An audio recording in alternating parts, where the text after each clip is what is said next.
Vocês me conhecem? Sabe quem eu sou?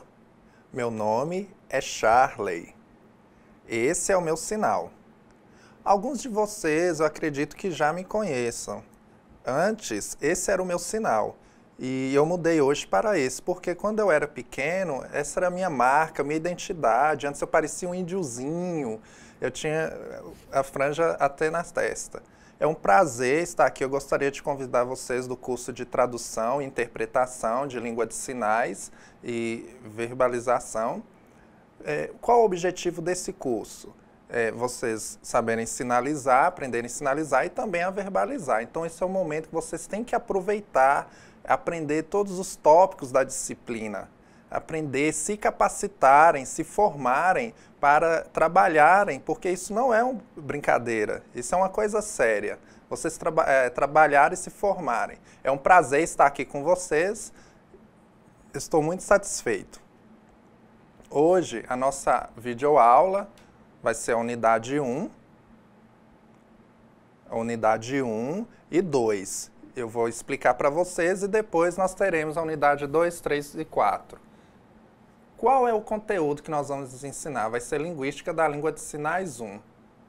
Essa matéria é uma matéria muito importante vocês conhecerem profundamente a língua de sinais, os detalhes da língua, sua estrutura. Isso é muito importante para vocês aprenderem. Com o que é que eu trabalho? Eu nasci na cidade de Montes Claros e eu fui crescendo, estudei em várias escolas, tive dificuldades, barreiras, lutei, superei essas barreiras e fui desenvolvendo. Eu sou formado em pedagogia e também em letras libras. E com o tempo eu senti vontade, senti interesse de fazer mestrado na área de linguística. Eu tive interesse de pesquisar detalhadamente a língua de sinais. Eu gosto muito de linguística na língua de sinais. E eu tive experiência também em outras escolas, em escolas estaduais. Eu trabalhei como L2, ensinando língua de sinais como L2 para ouvintes, para eles aprenderem e principalmente poderem se comunicar.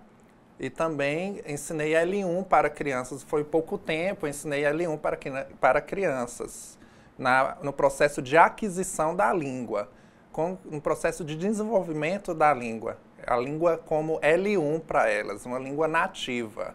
É muito importante as crianças surdas aprenderem a língua de sinais. Eu tive experiência em vários locais e depois eu mudei para a cidade de Viçosa.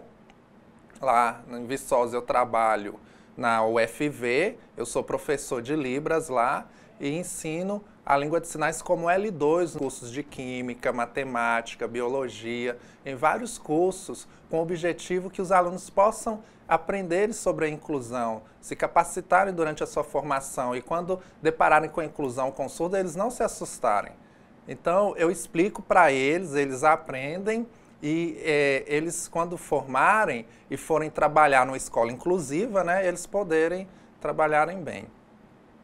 Vamos começar sobre o nosso conteúdo de linguística. Eu vou falar para vocês aqui na unidade 1. Então, vamos dar prosseguimento. Então, a unidade 1, nós vamos estudar sobre a organização neurolinguística da linguagem. E vocês vão aprender como que é esse processo de organização da linguística. Tem várias pesquisas na área de neurolinguística para saber como que é esse processo de formação e de aquisição, tanto de criança quanto de adulto, em várias faixas etárias. Então, vocês vão aprender sobre a língua de sinais, como que é esse processo neurolinguístico e também sobre os ouvintes. E vocês vai ter essa comparação para vocês entenderem. Então, a introdução da nossa aula sobre a organização cerebral no uso da linguagem. Então, nós temos esse texto aqui com esse tema, falando sobre a organização cerebral. Então, o Belud, ele fez essa publicação, ele pesquisou várias pessoas, é bom, é muito interessante vocês poderem aprender. Esse é um texto complemento que eu vou colocar no fórum para vocês lerem. É bom para vocês aumentarem um pouco o conhecimento, se vocês tiverem vontade e interesse de ler, é muito importante. Então, são 2 textos. A organização neural em língua de sinais, como que é esse processo, e também a organização neural em língua de sinais na educação dos surdos. Então é bom vocês lerem.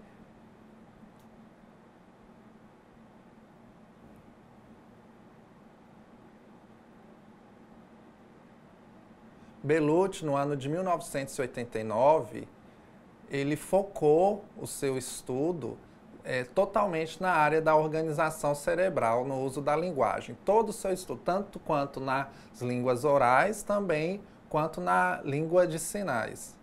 Então ele pesquisou totalmente sobre essa área, como que é esse processo do cérebro. Então ele dividiu o cérebro em 2 hemisférios, hemisfério direito e hemisfério esquerdo. Então eu vou explicar para vocês quais são as funções do hemisfério direito e também quais são as funções do hemisfério esquerdo. Eu vou mostrar isso.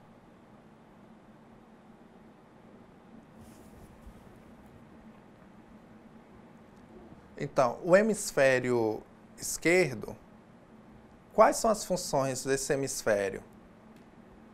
Então, ele é responsável pelo processo de informação, esse processo de informação linguístico. A pessoa, ela escuta o som, né, ela escuta o som, a estrutura gramatical da língua, todo o tipo de informação, e ele é responsável pelo processamento dessa informação.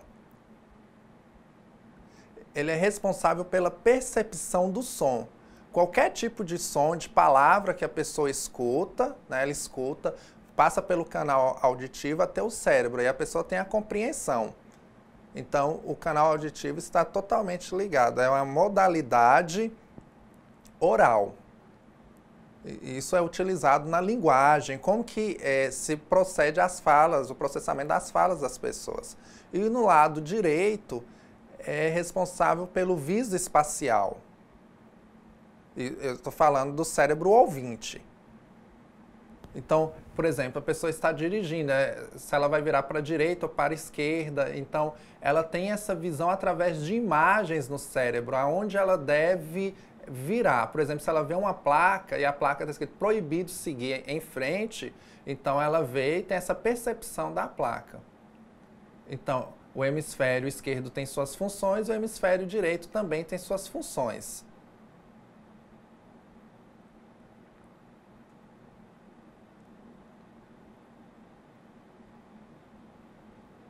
O Belucci também, ele pesquisou várias pessoas com algumas especificidades cerebrais. Então ele focou seus estudos com essas pessoas que tinham algumas especificidades cerebrais, como que era esse processo de organização cerebral, pessoas que tinham doença. Então ele estudou como que era esse processamento de pessoas que tinham AVC. Então, que tinham distúrbios da linguagem causados pelo AVC. Às vezes o braço esquerdo ficava paralisado, a pessoa conseguia se movimentar com o braço direito, ou talvez a perna direita ficava paralisada. Ou ela tinha uma diminuição da visão, baixa visão, ou ficaram cegas através do AVC. Então ele pesquisou sobre essas pessoas que tiveram AVC causado pela hipertensão,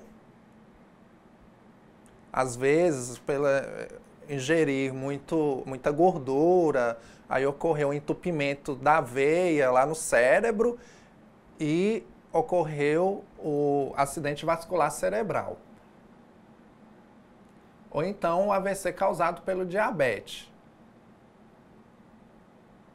Então ele estudou esses 2 tipos de trauma, esses 2 tipos de lesão, causado pela hipertensão e diabetes. Isso foram com pessoas ouvintes que ele fez essa pesquisa.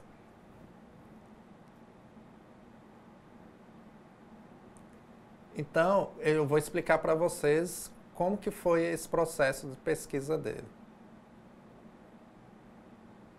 Então ele pesquisou como que era a organização cerebral no uso da linguagem dessas pessoas que tiveram esses tipos de lesões.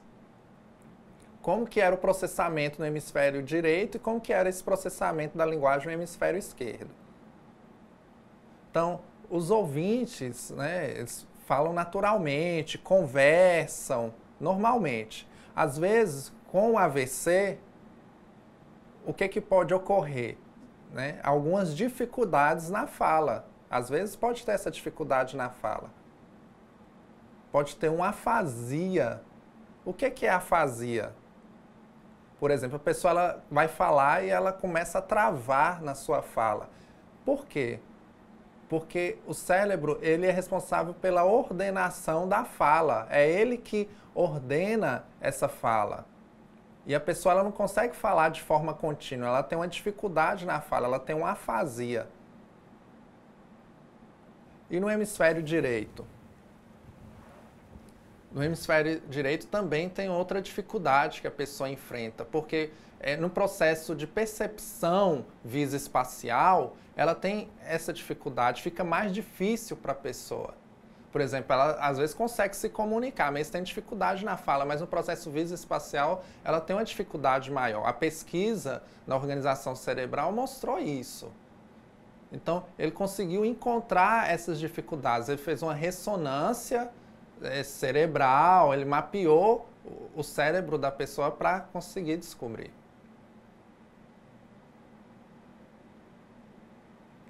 Então, é uma questão para vocês pensarem. Qual a relação existente entre os hemisférios cerebrais da língua de sinais? Então, o hemisfério esquerdo e o hemisfério direito estão interligados para o surdo que utiliza a língua de sinais? Não sei, mas eu vou apresentar para vocês qual foi a pesquisa e o que o pesquisador encontrou.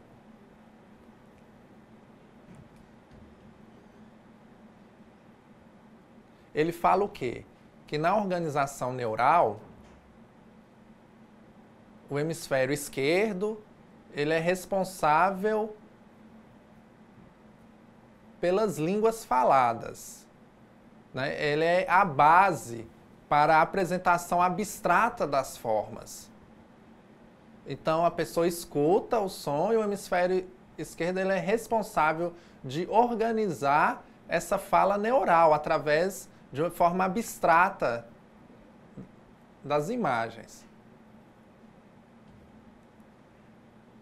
Ele também é responsável por transmitir independentemente essa modalidade de linguagem. A pessoa escuta, né, e ela transmite uma resposta através da fala. Então, essa é a responsabilidade, a função do hemisfério esquerdo.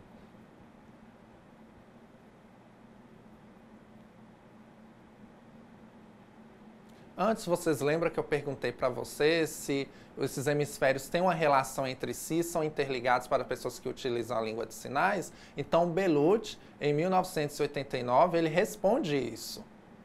Ele resolveu investigar a ASL nas funções desses dois hemisférios, lá nos Estados Unidos. A língua de sinais dos Estados Unidos. Então, ele chamou os surdos, né, para sinalizar e ele começou a pesquisar as pessoas que utilizavam a língua de sinais. Então, ele dividiu esse hemisfério em esquerdo e direito. Eu vou mostrar a pesquisa para vocês. E ele fala o quê? Lembra antes que eu falei a questão das funções de cada hemisfério? Na língua de sinais também é da mesma forma. Então, o surdo que utilizava a SL, ele tinha, ao lado esquerdo, tinha a função linguística. Responsável pela organização e estrutura gramatical da língua de sinais.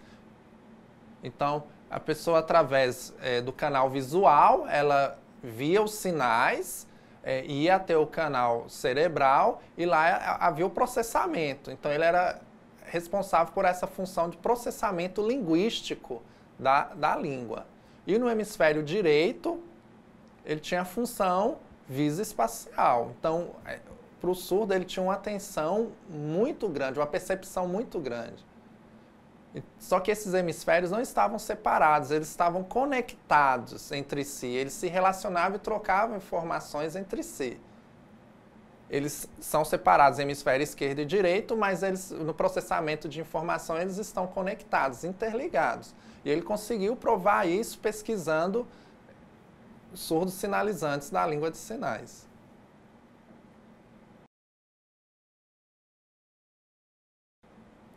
Na organização neural, o Bellucci, ele pesquisou, ele chamou surdos sinalizantes da SL e que tiveram algum tipo de lesão ocorrer, como eu expliquei para vocês falando sobre o AVC. Então tiveram surdos, ele chamou surdos que tiveram lesão através do AVC, que tiveram lesões e ocorreu problemas como, por exemplo, no hemisfério esquerdo, como que era o processamento da língua de sinais, no hemisfério direito, como que era esse processamento da língua de sinais. Ele comprovou que era de igualmente forma como os ouvintes.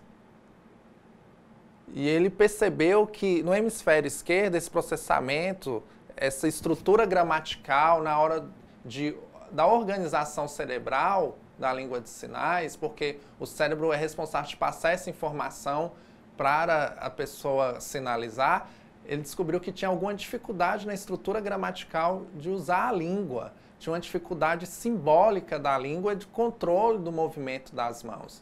A pessoa sinalizava meio que parando, comparando a pessoa ouvinte, que ela tinha uma afasia e não conseguia desenvolver uma fala contínua. O surdo também tinha dificuldade no controle do movimento das mãos, não conseguia sinalizar de forma contínua.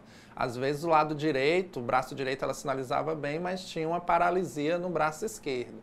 E isso era causado pela lesão no hemisfério esquerdo. Então ele percebeu que tinha essa dificuldade e também uma percepção visoespacial. Eu tinha um amigo, essa história verídica, ele era intérprete, ele sinalizava muito bem, sinalizava naturalmente e ocorreu que ele teve um AVC. E quando ele sinalizava, ele se movimentava muito bem com a mão direita, mas com a mão esquerda ele tinha uma certa dificuldade. Ele ia fazer casa, eu vou. Então ele tinha dificuldade no controle do movimento das mãos. Mas ele teve o tratamento e ele sempre ia fazer fisioterapia, né? E ele fazia também tratamentos neuronal, mas ele não teve uma melhora 100%. Com o tempo, ele teve algumas dificuldades. Eu percebi isso, que ele ainda tem algumas dificuldades. Então, essa pesquisa mostra isso, né? Essa pesquisa que o Bellucci fez comprova isso, essas dificuldades. O Bellucci ele fala que é mais ou menos parecido com o ouvinte, a afasia do ouvinte. É parecido com a afasia do ouvinte, a sinalização do surdo. Ele fala isso.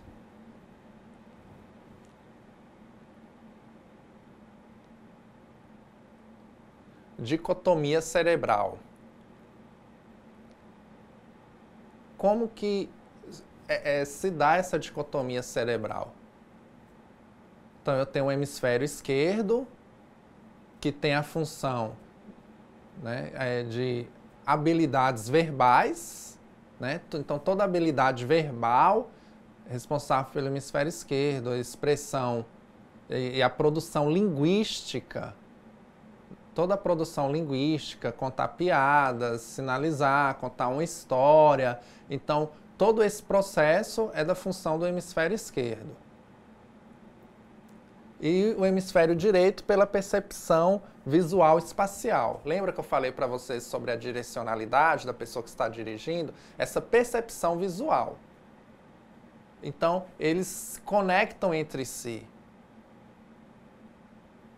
E a dicotomia cerebral vem mostrar isso.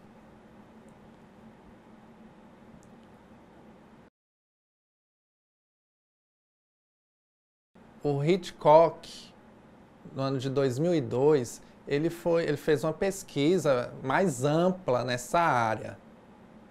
Então, ele queria mostrar as especificidades cognitivas cerebrais.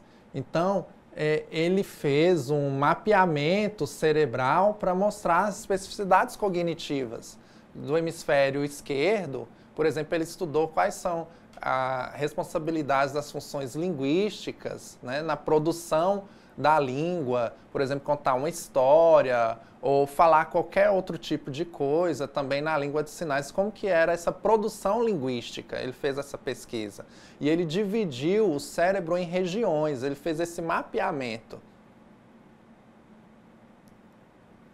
E também qual era a função linguística, essa simplificação do que realmente ocorre, da fonologia, da sintaxe, da semântica, da pragmática, tudo isso responsável pelo lado esquerdo do hemisfério. Então, o hemisfério esquerdo ele é responsável por fazer essa percepção e o processamento disso. Isso é muito legal, muito interessante, essa pesquisa da dicotomia cerebral e as especificidades de cada hemisfério.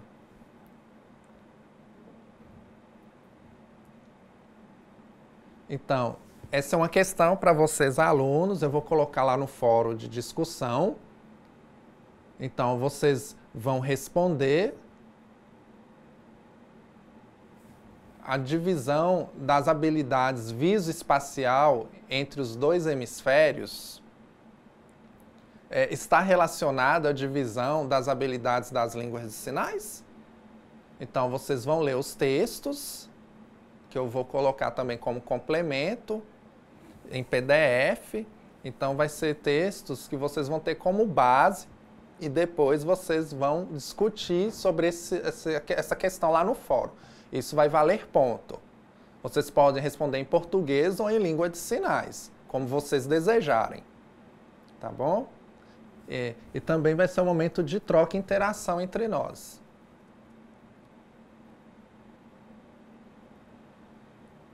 Então, lá no fórum, eu também vou colocar duas questões, né? Talvez pode ficar muito texto, muito extenso, é bom para você continuar suas leituras.